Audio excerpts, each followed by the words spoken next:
Welcome back दोस्तों। आज मैं आपके सामने रिसेंटली तमिल लैंग्वेज में रिलीज हुई एक mystery horror suspense thriller movie को लेकर आया हूँ। इसका नाम है द अकाली। तो चलिए फटाफट से मूवी की कहानी को स्टार्ट कर लेते हैं। उससे पहले लुटा दो प्यार, फॉलो ऑन इंस्टाग्राम। कहानी की शुरुआत में ही हमको ये बात पता चलती है कि शैतान को पूजने वाले कुछ लोग इंसानों की बलि देते रहते हैं। पुलिस वाले इस केस की इन्वेस्टिगेशन करते रहते हैं कि शहर में काफी सारे लोग कैसे मिसिंग होते आ रहे हैं और इसी तरह इस केस में पुलिस वालों को एक भी क्लू नहीं मिलता। इसी दरमियान में एक दिन हमजा नाम का एक पुलिस वाला एक बहुत ही पुराने बंगलों में आता है। बंगलो नहीं बल्कि एक महल जैसा होता है। हमजा को इन्फॉर्मेशन मिली होती है कि इस महल में शैतान को पूजने वाले कुछ लोग रहते हैं, इसलिए हमजा यहाँ पर आता है। लेकिन अनफॉर्चुनेटली यहाँ पर इसको कोई भी नजर नहीं आता, सिर्फ रिचुअल के सामान नजर आते हैं। उसके बाद सीन 6 सालों के बाद शिफ्ट होता है। एक दिन सौम्या नाम की एक पुलिस ऑफिसर हमजा को अपने पुलिस स्टेशन पर बुलाती है। बात यह है कि इन 6 सालों में हमजा शैतान को पूजने वाले काफी सारे लोगों को गिरफ्तार करके उनको जेल भिजवा चुका होता है, मतलब इस केस को सॉल्व कर चुका होता है। लेकिन 6 साल के बाद शहर में दोबारा ऐसे ही होने लगता है, मतलब लोग अचानक से मिसिंग होने लगे। सौम्या की इन्वेस्टिगेशन में पता चली कि कुछ लोग रिचुअल्स कर रहे हैं। अब 6 साल पहले ऐसे ही केस को हमजा ने डील किया, इसलिए सौम्या हमजा को अपने पास बुलाकर इस केस के बारे में डिटेल्स पूछती रहती है। फिलहाल हमजा रिटायर हो चुका होता है। सौम्या यही सोचने लगती है कि हमजा की मदद से इस केस को ये सॉल्व कर पाएगी, तो हमजा भी इसकी मदद करने लगता है। इस तरह से उस केस में जो जो चीजें हुई थी वो सारी चीजें बहुत ही डिटेल से सौम्या को बताने लगता है। सीन थोड़ा फ्लैशबैक में जाने लगता है 6 इयर्स बैक। पुलिस वालों को ये बात पता चलती है कि अलग अलग जगहों से काफी सारे डेड बॉडीज पाए गए। पहले तो पुलिस ने यही समझा था कि ये सारी हत्याएं कोई सीरियल किलर कर रहा है, लेकिन चार्ल्स नाम का एक रिपोर्टर इस केस के बारे में काफी सारे डिटेल्स हासिल कर चुका होता है। सारे सबूत एक एडिटर को लाकर दिखाने लगता है। शहर में लोग मिस होने की वजह क्या है, ये सारी हत्याएं कोई सीरियल किलर नहीं कर रहा, शैतान को पूजने वाले कुछ लोग कर रहे हैं, बलि दे रहे हैं शैतान को। मुझे लगता है कि इन सारे हत्याओं के पीछे जेनिस नाम की एक लड़की का हाथ है। मैंने उसका फेसबुक प्रोफाइल को चेक किया, बहुत ही अजीब तरह के पोस्ट डालती रहती है। और इसी तरह अब तक जो लोग भी मरे वो सारे लोग जेनिस के फ्रेंड लिस्ट में थे। सब कुछ सुनने के बाद वो लेडी एडिटर चार्ल्स की बातों पर इतना ध्यान नहीं देती, यही कहने लगती है कि आज के जमाने में ये सारी चीजें कौन करता है। खैर दूसरे सीन में अनीता नाम की एक लड़की के घर में उसके पेरेंट्स क्रॉस के सामने आकर बहुत प्रार्थना करते रहते हैं, क्योंकि कुछ दिनों से अनीता का बिहेवियर कुछ विचित्र होता है। अनीता को देखकर ऐसा लगता है कि इसके शरीर में किसी की बुरी आत्मा है। बहुत ही अजीब तरह से चीखती चिल्लाती, अपने माँ बाप पर ही हमला करती, जिसकी वजह से अनीता के माँ बाप अनीता को एक कमरे में ही बांध के रखते हैं। अब इसी इन्वेस्टिगेशन में हमजा को अनीता के बारे में भी पता चलता है। हमजा एक और चीज भी ऑब्जर्व करता है कि कुछ लोग अजीब तरह के कपड़े पहनकर अनीता के घर का चक्कर काट रहे हैं। जब तक हमजा अपनी टीम के साथ अनीता के घर पर जाता, उससे पहले वो शैतान को पूजने वाले कुछ लोग अनीता के घर में घुस जाते हैं, अनीता को घसीटते हुए वहाँ से ले जाने लगते हैं। थोड़ी देर के बाद हमजा और उसकी टीम वहां पर पहुंचकर अनीता को बचाते हुए उन लोगों से फाइट करने लगता है। अब पुलिस वाले इन लोगों को चारों तरफ से घेर चुके होते हैं, जिसकी वजह से शैतान को पूजने वाले वो लोग खुदकुशी कर लेते हैं ताकि पुलिस वालों को कुछ भी इंफॉर्मेशन ना मिले। अब इस फाइट में पुलिस वालों भी जख्मी हो चुके होते हैं, बहुत ही मुश्किल के साथ अनीता को कंट्रोल करने लगते हैं। थोड़ी देर के बाद हमजा का हायर ऑफिसर प्रसाद वहाँ पर आता है। अब शैतान को पूजने वाले लोग एक वैन में आए थे। उस वैन को ओपन करने पर उस वैन में इंसानों के कंकाल पड़े होते हैं, काफी सारे। हमजा प्रसाद से कहने लगता है, ये सारी चीजें देखकर आपको अजीब नहीं लग रहा? ये सारे लोग शैतान को पूजने वाले, ब्लैक मैजिक करने वाले लोग हैं। प्रसाद कहने लगता है कि ये ब्लैक मैजिक, शैतान की पूजा करना, कल्ट वाले लोग, ये सब कुछ ऊपर का दिखावा है, इसके अंदर कुछ और ही चल रहा है। हमजा तुम फटाफट से इस केस के कोने तक पहुँचो, पता करो कि इसके पीछे कौन है। खैर प्रेजेंट डे पर हमजा सौम्या से कहने लगता है, अनीता को देखने के बावजूद भी मुझे ब्लैक मैजिक पर इतना भरोसा नहीं आया। मुझे ऐसा ही लगा कि अनीता को कोई बीमारी थी, लेकिन कुछ दिनों के बाद मेरे ही एक टीम मेंबर सेल्वम के साथ ऐसा ही एक हादसा पेश आया।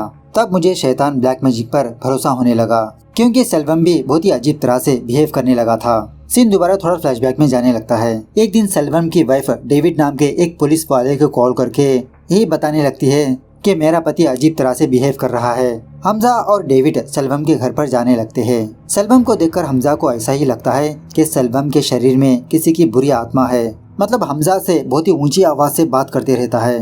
इन दोनों को दरवाजे के पास ही रुकाकर कहने लगता है कि आधी रात को तुम दोनों मुझे क्यों डिस्टर्ब कर रहे हो। अगर कुछ कहना है तो कल पुलिस स्टेशन में आ जाऊंगा, तब बात करेंगे हम। इसका बिहेवियर देखकर इन दोनों के होश ही उड़ जाते हैं। तो उसी तरह से ये दोनों बाहर आ जाते हैं। हमजा डेविड से कहने लगता है कि मुझे लगता है सेल्वम अब होश में नहीं है, वो कुछ न कुछ जरूर छुपा रहा है। इस तरह से ये दोनों पीछे वाले रास्ते से अंदर जाने लगते हैं। घर के अंदर सेल्वम अपनी बीवी को फांसी लगा चुका होता है।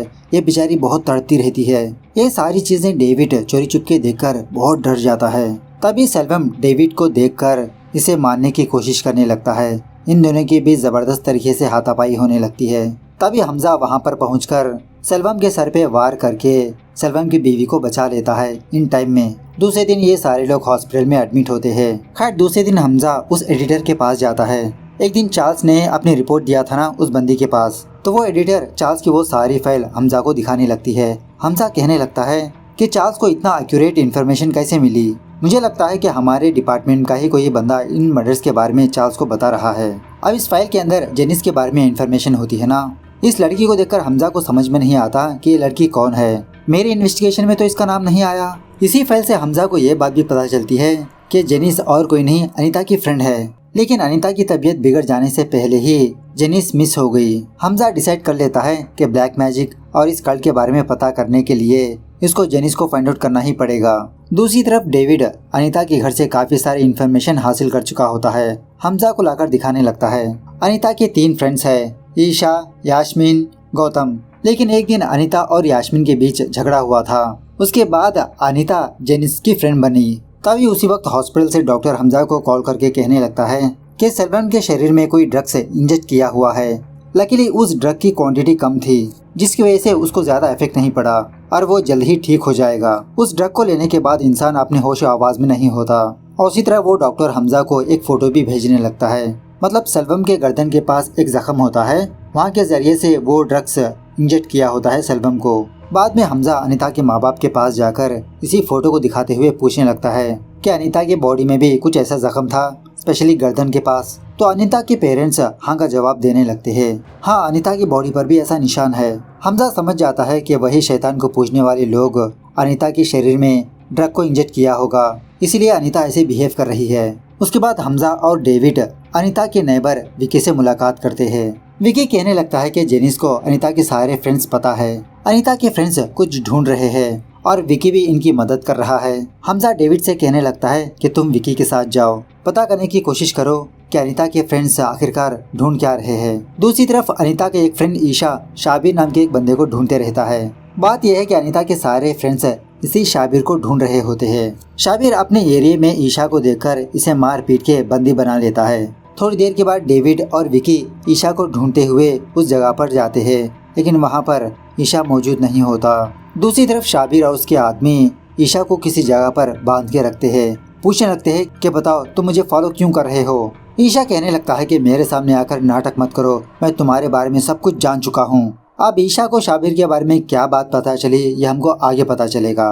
दूसरी तरफ हमजा डोनाल्ड नाम के एक चर्च के फादर के पास जाता है। मतलब जब अनीता चीखती चिल्लाती रहती है, ये फादर डोनाल्ड अनीता के पास जाकर इसको कूल करते रहता है। डोनाल्ड से बात करने के बाद हमजा को शैतान की शक्ति के बारे में पता चलता है। मतलब शहर में कुछ ग्रुप ऐसे हैं जो शैतान की पूजा करते हैं, लोगों की बलि देते आ रहे हैं। उसके बाद पुलिस वालों को ये बात पता चलती है कि शैतान को पूजने वाले वो बंदे दोबारा 15 साल के लड़के को मार दिया। इसको मारने का स्टाइल भी सेम वही होता है। मतलब इसको मारने के बाद इसके ही खून से दीवारों पर कुछ मंत्र वगैरह लिखा होता है। पुलिस वालों को समझ में नहीं आती कि आखिरकार ये लैंग्वेज कौन सी है, जिस वजह से एक एक्सपर्ट को बुलाकर इसको डिकोड करने के लिए कहते हैं। वो एक्सपर्ट कहने लगता है कि इन सारे सिंबल्स का सिर्फ एक ही मतलब है और वो है द अकाली, जिसका मतलब है शैतान का गुलाम।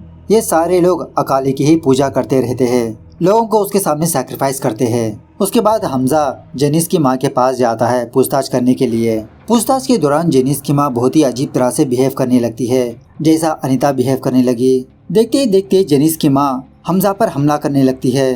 कहने लगती है कि मुझे पता है कि तुम मुझे मारने के लिए ही आए हो, लेकिन मैं इतना आसानी से मरने वाली नहीं हूँ। अगर तुम बचना चाहते हो तो फटाफट से यहाँ से निकल जाओ। उसी वक्त एक कांस्टेबल वहाँ पर आकर जेनिस की माँ के शोल्डर पर फायर करता है। ये देखकर हमजा उस कांस्टेबल से कहने लगता है कि तुम फटाफट से गन को नीचे फेंक दो उसे शूट करने की जरूरत नहीं है, लेकिन वो कांस्टेबल हमजा की एक भी नहीं सुनता, जिसकी वजह से इन दोनों के बीच झगड़ा होने लगता है। अब इसी दरमियान में जेनिस की माँ किचन में जाकर सिलेंडर ऑन करके हमजा को धमकाने लगती है कि मेरे पास मत आओ वरना मैं जला दूंगी। हमजा जेनिस की माँ को समझाने लगता है कि आप लेटर को नीचे रख दीजिए, ऐसे काम मत करिए। तभी घर के बाहर से एक लेडी कांस्टेबल इस घर के अंदर फायर करने पर उसी बुलेट की वजह से वहाँ पर जबरदस्त तरीके से धमाका होता है, क्योंकि गैस सिलेंडर पहले से ही ऑन था। लकीली इस हादसे में हमजा बच जाता है। उन दोनों कांस्टेबल्स ने जेनिस की माँ को मारने के लिए ऐसा प्लान बनाया होता है, इसलिए हमजा की बात नहीं मानी। दूसरी तरफ ईशा शबीर के कब्जे में होता है ना, वो उसके चंगुल से भागकर शबीर से फाइट करने लगता है। विकी और डेविड भी ईशा को ढूंढते हुए वहाँ पर पहुँच जाते हैं। तीनों मिलकर शबीर को पकड़ने की कोशिश करने लगते हैं, लेकिन शबीर इन तीनों के हाथ नहीं लगता। खैर उसके बाद ईशा हमजा को एक वीडियो दिखाने लगता है। उस वीडियो में अनीता ये बोल रही होती है कि मैंने पता कर लिया कि जेनिस कहाँ पर है। मतलब इस वीडियो में अनीता किसी जगह पर मौजूद होती है। ईशा हमजा से कहने लगता है कि इस वीडियो के बाद कुछ दिनों तक अनीता गायब हो गई थी, मैंने उसको काफी जगहों पर ढूंढा। अनीता जेनिस की बहुत ही अच्छी फ्रेंड है। जेनिस अनीता को फेसबुक में कुछ रिचुअल्स के इमेजेस सेंड किया करती थी। मैंने एक एक्सपर्ट के पास जाकर इन सिंबल्स के बारे में, इन रिचुअल्स के बारे में पूछा तो उसने ये कहा कि ये रिचुअल्स बहुत ही खतरनाक है। एक दिन मैं और विकी अनीता की वो वीडियो लेकर पुलिस स्टेशन पर जाकर एक कांस्टेबल को दिखाया, लेकिन वो कांस्टेबल अनीता को ढूंढने के बजाय मुझे ही डांटने लगा कि इस वीडियो को तुम किसी को भी मत दिखाओ, अपने पास ही रखो। तभी मुझे ये बात समझ में आ गई कि इस केस में पुलिस वाले भी शामिल है। अब मैं पुलिस के भरोसे ना बैठते हुए अपने दोस्तों के साथ अनीता को ढूंढने में लगा रहा, लेकिन इसी दरमियान में एक कार मुझे मारने की कोशिश की। लकीली मैं बच गया। उस मोहल्ले के सीसीटीवी कैमरा से मैंने उस गाड़ी का नंबर हासिल कर लिया। फाइनली उस गाड़ी के ओनर को फाइंड आउट करके उसके पास जाकर इसी के बारे में पूछा तो वो बंदा मुझे कुछ शॉकिंग बातें बताई। कुछ दिनों पहले गाड़ी का ओनर और उसके दोस्त अपनी गाड़ी में बैठकर कहीं पर जा रहे थे, वो भी दारू पीकर। तभी ड्रंक एंड ड्राइव में पुलिस वाले इनकी गाड़ी को चेकिंग करने लगे। वहाँ पर हेड था लॉरेंस नाम का एक पुलिस वाला। जब हम हमारे गाड़ी के पेपर्स पुलिस वालों को दिखा रहे थे, इसी दरमियान में हमारी गाड़ी चोरी हो गई और लकीली उस वक्त मेरा फोन वीडियो रिकॉर्डिंग में ऑन होकर उसी गाड़ी में रह गया। जाते जाते वो लोग मेरा फोन फेंक कर चले गए। वीडियो को चेक करने पर मुझे ये बात पता चली कि गाड़ी को चुराने वाला शाबिर है। ईशा कहने लगता है कि अब मैं और मेरे दोस्त उसी शाबिर के बारे में ढूंढ रहे हैं। फाइनली मैंने उसको पकड़ भी लिया, लेकिन वो मेरे हाथ से चला गया। मुझे लगता है कि अनीता के बारे में शबीर को कुछ न कुछ जरूर पता होगा। इस तरह से ईशा ये सारी बातें हमजा को सुनाने लगता है। उसी वक्त जेनिस के इंस्टाग्राम अकाउंट से अनीता के फ्रेंड्स को मैसेजेस आने लगते हैं, मतलब किसी जगह पर बुलाने लगती है मिलने के लिए। अनीता के फ्रेंड्स के साथ साथ पुलिस वाले भी वहाँ पर जाते हैं। तो वो एक बहुत ही पुरानी फैक्ट्री होती है। शॉकिंगली उसी जगह पर एक लड़की की लाश लटक रही होती है, उसके नीचे एक स्टार का सिंबल भी होता है और सर्च करने पर वो पुलिस वाला लॉरेंस जख्मी हालत में पाया जाता है। एक्चुअली ये सब कुछ लॉरेंस और शाबिर का प्लान होता है। मतलब ये दोनों खुद जेनिस के मोबाइल से उसके फ्रेंड्स को मैसेजेस भेजकर यहाँ पर बुलाकर सारे लोगों को खत्म करने का प्लान करते हैं। लेकिन ईशा के साथ साथ पुलिस वाले भी यहाँ पर आने की वजह से इन दोनों का प्लान फ्लॉप हो जाता है। ये दोनों वहाँ से भाग निकलते हैं। ईशा और उसके फ्रेंड्स हमजा, डेविस उन दोनों को फॉलो करते रहते हैं। फाइनली ये लोग उन दोनों को पकड़ ही लेते हैं। उसी वक्त वो शैतान के पुजारी मास्क पहनकर वहाँ पर पहुँच जाते हैं लॉरेंस और शाबिर को बचाने के लिए। ये पांचों लोग मिलकर उन लोगों से फाइट करने लगते हैं। कुछ मास्क वाले बंदे मारे जाते हैं और कुछ लोग भाग जाते हैं। फाइनली ये लोग लॉरेंस को पकड़कर पुलिस स्टेशन में लाकर पूछने लगते हैं। जेनिस के बारे में पूछने लगते हैं, उन मास्क वाले बंदों के बारे में पूछने लगते हैं, क्या जेनिस ही अकाली है? तो वो पुलिस वाला लॉरेंस जो हुआ वो बताने लगता है कि जेनिस अकाली नहीं है, अकाली हमारी देवी है, हम सारे लोग उसकी पूजा करते हैं। जेनिस हमारे रिचुअल में एक हिस्सा है और उसने अभी तक किसी को कत्ल भी नहीं किया। शहर में जिन 7 लोगों की हत्या हुई वो शैतान को पूजने वाले ही किया। एक दिन जेनिस अकाली के बारे में कुछ देखा, इसीलिए हम लोगों ने जेनिस को किडनैप किया। जेनिस अभी भी अकाली के कब्जे में ही है। एक दिन अनीता जेनिस को ढूंढते हुए हमारे प्लेस पहुंच गई। हमने उसको पकड़कर बहुत मारा पीटा, कैद करके रखा कुछ दिनों तक और इसी तरह उसकी बॉडी में एक ड्रग इंजेक्ट किया। अनीता कभी भी रिकवर ना हो, इसीलिए हम लोगों ने उसके अंदर वो ड्रग इंजेक्ट किया। हम नहीं चाहते कि हमारे रिचुअल्स के बारे में दूसरे लोगों को पता हो। हमें शक हो गया था कि जेनिस ने ही अनीता को अपनी सारी बातें बताई होगी, इसलिए अनीता जेनिस को ढूंढते हुए उस प्लेस पर पहुंच गई। जेनिस पहले से ही इस शैतान की पूजा किया करती थी। जेनिस हमारे ग्रुप में बहुत ही आसानी से ज्वाइन हो गई और हम जो पूजा पाठ कर रहे थे उसके बारे में जेनिस अपनी माँ को भी बता दिया। अब जेनिस की माँ अपनी बेटी को बचाने के लिए आपको अपने घर से बाहर जाने के लिए कहा, लेकिन हम लोगों ने जेनिस की माँ को मार दिया। लेकिन हमारा कोई भी इंटेंशन नहीं था कि जेनिस की माँ को मारे, बस हम लोग यही चाहते हैं कि हमारे रिचुअल्स के बारे में दूसरे लोगों को पता ना चले। हम लोगों ने ही जानबूझ के जेनिस के बारे में उस रिपोर्टर चार्ल्स को बताया था, ताकि चार्ल्स के जरिए से दुनिया को ये बात पता चले कि शैतान की रिचुअल्स जेनिस ही कर रही है और लोगों की हत्या भी यही कर रही है, लेकिन इसका लीडर कोई और है, उसके बारे में हमको भी नहीं पता। इस तरह से ये सारी बातें लॉरेंस हमजा को बताने लगता है। उसके बाद हमजा एक एक्सपर्ट के पास जाता है, ईशा गया था ना उसके पास। सब कुछ सुनने के बाद वो एक्सपर्ट कहने लगता है कि मुझे लगता है कि वो जेनिस लड़की एक म्यूटेंट है, उसके अंदर कोई चीज़ है जो अकाली को बहुत पसंद है। अब तक जो 7 हत्याएं हुई वो सब कुछ इनके रिचुअल का एक हिस्सा है। जेनिस को मारने के बाद ही ये रिचुअल कंप्लीट होगा, लेकिन जब ये रिचुअल कंप्लीट होगा तो डार्क वर्ल्ड के दरवाजे खुल जाएंगे, जिसकी वजह से सारी दुनिया ही बर्बाद हो सकती है। ये रिचुअल कंप्लीट होने से पहले ही आपको रोकना होगा, वरना जेनिस मर जाएगी, अनीता कभी भी ठीक नहीं हो पाएगी। शैतान के पुजारी सारी दुनिया पर राज करेंगे। तुम लोगों ने ऑब्जर्व किया ही होगा, जहाँ जहाँ पर हत्या हुई उस जगह पर स्टार सिंबल नजर आया होगा, मतलब बलि देने का इनका एक नक्शा होता है और जेनिस की बलि इसी स्टार के बीचों बीच होगी, मतलब ऐसी प्लेस पर होगी। मेरी कोलिग्स के जरिए से ये बात पता चली कि वो शैतान की पूजा करने वाले कुछ लोग किसी डोनाल्ड का नाम ले रहे थे। ये सुनने के बाद हमजा शॉक में रह जाता है। ये डोनाल्ड तो वही है जो अनीता का ट्रीटमेंट कर रहा था। उसी रात हमजा डोनाल्ड के घर के पास जाता है। तभी हमजा ये देखता है कि आधी रात को डोनाल्ड कहीं पर जा रहा है। इसी मौके का फायदा उठाकर हमजा चोरी चुपके डोनाल्ड के घर में घुसता है। घर के अंदर एक बहुत ही सीक्रेट कमरा होता है, उसके अंदर जाने लगता है। वहाँ पर काफी सारे रिचुअल्स के सामान पड़े होते हैं। तभी एक मास्क वाला बंदा हमजा पर हमला करने लगता है, लेकिन हमजा जब इस बंदे का मास्क हटाता है तो वो और कोई नहीं डोनाल्ड ही होता है। पूछने लगता है कि आप ही अकाली हो ना, आप ही इस कल्ट के मेंबर हो ना। डोनाल्ड कहने लगता है नहीं, मैं अकाली नहीं हूँ, मेरा ट्विन ब्रदर सेबेस्टियन है, अभी वो बाहर गया है। डोनाल्ड अपने फ्लैशबैक के बारे में बताने लगता है। बहुत सालों पहले डोनाल्ड की माँ काम करने के लिए इस शहर में आई थी, चाय के बागीचे में काम करती थी, लेकिन एक दिन कुछ लोगों ने डोनाल्ड की माँ का आरएपी कर दिया। इसके नतीजे में डोनाल्ड और सेबेस्टियन पैदा हुए। जन्म देते ही इन दोनों की माँ चल बसी, जिसकी वजह से ये दोनों ऑर्फनेज में ही पले बड़े। लकीली एक दिन वाइफ एंड हस्बैंड आकर इन दोनों को गोद ले लिया। इनकी माँ तो बहुत ही अच्छी थी, लेकिन इनका फादर बहुत ही खटोर दिल था। रात के समय में वो बंदा ब्लैक मैजिक्स किया करता था, शैतान की पूजा किया करता था, लोगों की बलि भी दिया करता था। एक रात तो सेबेस्टियन को ही बलि देने का प्लान किया था, लेकिन सेबेस्टियन अपने पिताजी को मार के अपनी जान बचा ली। अब इन दोनों की माँ ये जुर्म अपने सर पर लेकर जेल चली जाती है। ये दोनों दोबारा अनाथ हो जाते हैं। माइकल नाम का एक फादर इन दोनों को अडॉप्ट कर लिया। जैसा जैसा सेबेस्टियन बड़ा होता गया, ब्लैक मैजिक के ऊपर इसका इंटरेस्ट बढ़ता चला गया। काले जादू की ही काफी सारी किताबें पढ़ने लगा। उसी से विद्या हासिल करके औरतों को अपने वश में किया करता था। वो औरतें खुद ब खुद सेबेस्टियन के पास आकर आत्महत्या करती थी। शहर में ये सारी हत्याओं को देखकर पुलिस वाले माइकल को ही गिरफ्तार करने लगे। पुलिस वाले यही समझ रहे थे कि माइकल ही ये सारे ब्लैक मैजिक्स किया करता था, औरतों को वश में किया करता था, लोगों की बलि देता था। कुछ सालों के बाद सेबेस्टियन एक कल्ट को स्टार्ट किया। इस कल्ट में धीरे धीरे काफी सारे लोग जमा होने लगे। सेबेस्टियन अकाली बनना चाहता था, मतलब शैतान का गुलाम। अकाली बनने के लिए 8 लोगों को बलि देना होता है। सो अब तक इसने 7 लोगों की बलि दे दी। फाइनली आज रात सेबेस्टियन जेनिस को बलि देने वाला है। जेनिस की बलि से ही ये रिचुअल कंप्लीट होगा। मैं हमेशा ही सेबेस्टियन के खिलाफ रहा, इसलिए सेबेस्टियन मुझे इसी रूम में बंद कर दिया।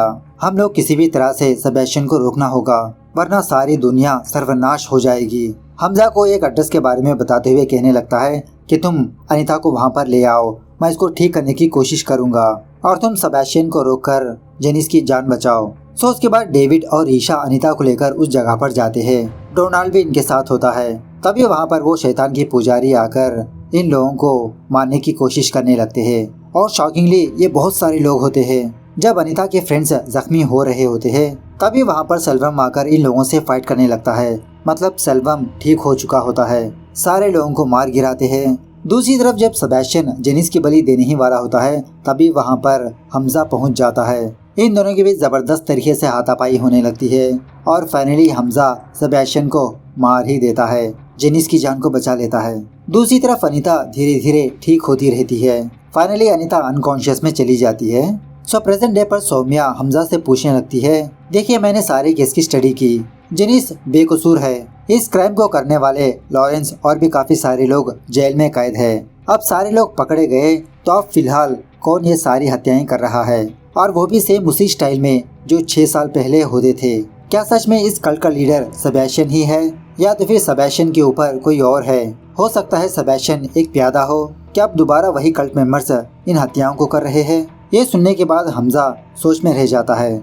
इस तरह से ये मूवी यहाँ पर दी एंड होती है। तो मूवी कैसी लगी कमेंट करके बताना जरूर। मिलते हैं अगली वीडियो में, तब तक take care, bye bye, see you soon.